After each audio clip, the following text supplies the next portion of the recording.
حقيقة علمية كتقول بأن الماء كيتكون من جوج ذرات صغار ديال الهيدروجين وذرة ديال الأكسجين، وهذه حقيقة ميمكنش ليها تبدل واخا تكون في أي بلاصة فوق الأرض.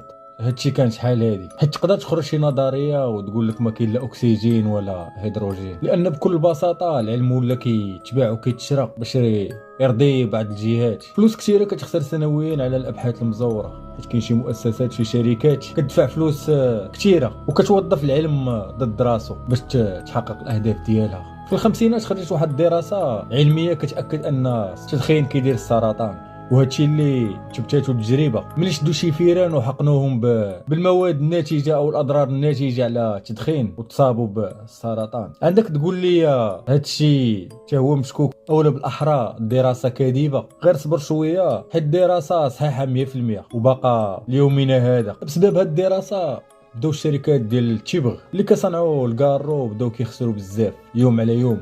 هادشي اللي خلاهم يجتمعوا هاد الشركات اللي كانوا ديك الساعه 5 قرروا يديروا واحد استراتيجيه اللي كانت مهمه واللي غتخدم المصالح ديالهم. قرروا انهم يدعموا البحث او البحوث اللي عندها صله بالتبغ ولا بالصحه، دعموها ماديا، وهادشي اللي نشراتو كبار الصحف ذاك الوقت. ومن وراء هادشي خرجوا بزاف ديال البحوث والدراسات كيثبتوا ان الكارو او التبغ بريء من السرطان.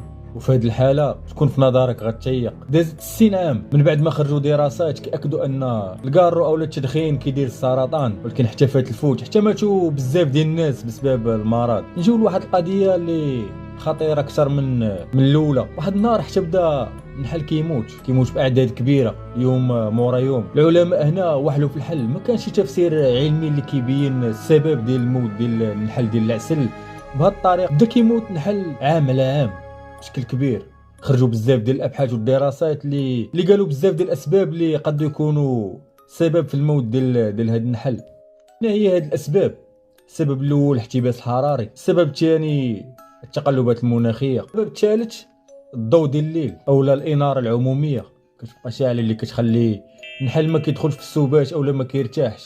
والسبب الرابع والاخير هو قله الاماكن المزروعه فين غادي يرعى هذا النحل. وزيد وزيد وزيد من الاسباب اللي ما لا تحصى ولا تعد.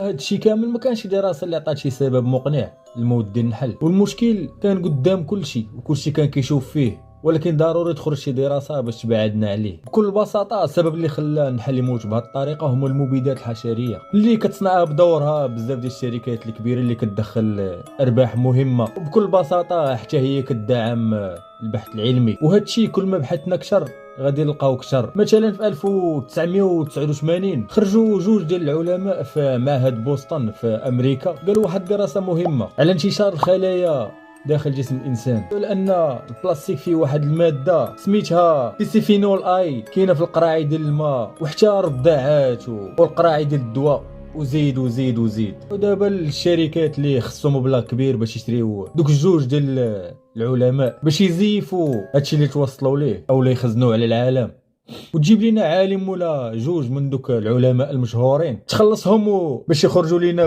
بعشرات ديال الدراسات ياكدوا ان البلاستيك بريء من دوك الخلايا السرطانيه، وان ديك الماده واخا تكون في البلاستيك وتكون بواحد النسبه قليله ما عندهاش مشكل على الصحه وما كتضرش بالصحه. اكبر كذبه كاينه دابا هي تغير المناخ، حيت خرجوا دراسات كيأكدوا ان ما كاينش انحباس حراري. كاينه دراسات اللي كتنفي وجود انحباس حراري، وان الانبعاثات اللي كيدير الانسان فوق الارض ماشي هي السبب في ارتفاع درجه الحراره في الكوكب. كدت الابحاث ان الانحباس الحراري هي ظاهره طبيعيه ملي بدا الخلق، والبشر ماشي هما المسؤولين عليه. واللي شكون يقدر يتلاعب بهاد الدراسه؟ هي غنصدمك وغنقول لك شركات ديال البترول العالميه هي اللي تلاعبت بهاد الدراسه. حتى هي نفس القضيه طرات في قضيه التلقيح ديال كورونا وحتى الانفلونزا. راه واخا الناس خداو التلقيح وداروا التطعيم كما كنقولوا، راه كاين شي ناس مرضوا بالفيروس من ورا ما داروا الفاكسان. وهذا التضليل ديال العلم ماشي غير بالدراسات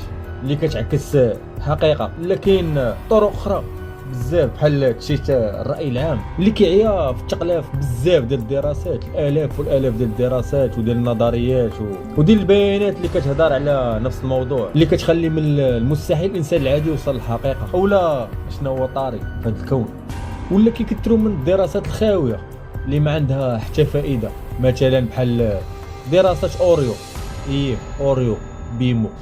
الدراسه اللي تنشرات بزاف ديال المقالات والصحف العلميه. اش كتقول هاد الدراسه هادي؟ هاد الدراسه كتدرس الكميه ديال الشوكولات اللي كتخوى في كل طرف ديال البيمو، وكيفاش كتوزع عليها الطروفه، واش بالتساوي ولا ماشي بالتساوي. وهذا السؤال هذا كان محير العلماء، واش بصح كيتقسم الشوكولات بالتساوي على حبات ديال بيمو اوريو ولا لا. واخيرا في الحقيقه دراسه مهمه ومهمه بزاف، نفعات البشريه.